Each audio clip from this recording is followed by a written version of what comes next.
Thank you.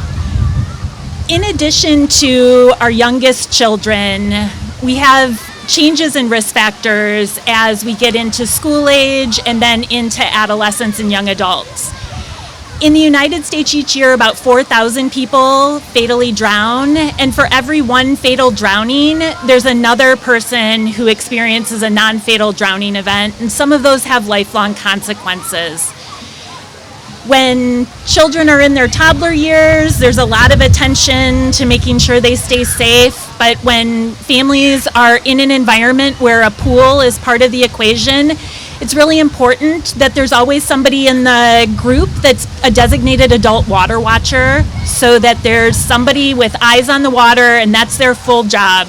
They're not checking their phone, they're not having a cocktail, they're focused on making sure that that water environment is safe. And doing that with a visual indication like a wristband or a neck lanyard can help people know who's really taking that responsibility on next. When we get into the teenage years, there's much more independence and there is a lot more risk taking.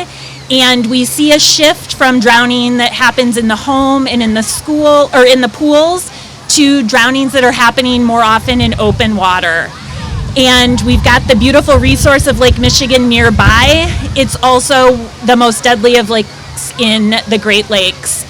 So it's important for parents of adolescents, young adults to be mindful of swimming in the Great Lakes, making sure that they're swimming with someone else, never swimming alone.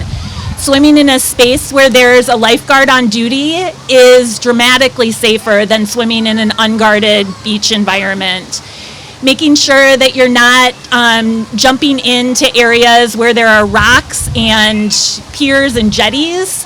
Those structures can create dangerous currents, and it might not even look wavy, but there can be currents that can take you out of a space that you're not expecting.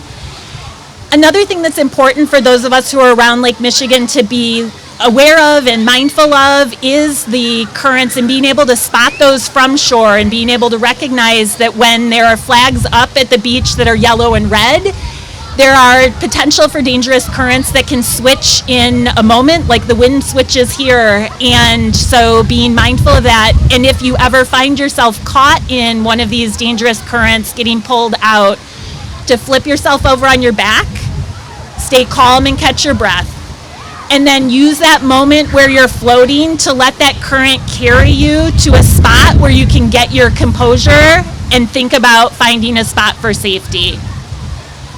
Another area that we see people get into trouble is trying to assist somebody who's having trouble swimming or being pulled out, and we want people to never enter the water themselves unless they have official training to do so. If you see someone in distress, the first thing we want to do is notify others. So notify a lifeguard, call 911, and then look for something that's portable and floats to throw to try to assist them to safety. But don't enter that water yourself, because it's common that an adult will enter the water, and this happened in Wilmette over the 4th of July holiday, and they were able to save other children who were in trouble, but then came to suffer a fatal drowning themselves.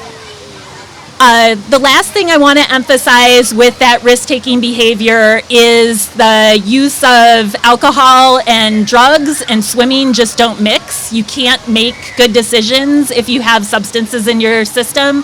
You can't be mindful of the other people around you, and you can't necessarily save a child who's getting in trouble or watch them attentively. And then the one last thing would be relative to the use of life jackets. And when you're enjoying boating, sailing, using wave boards and things out on the open water, being sure that you're always using a Coast Guard crew life jacket so that you can be safe in case you fall and get knocked out of the into the water unexpectedly.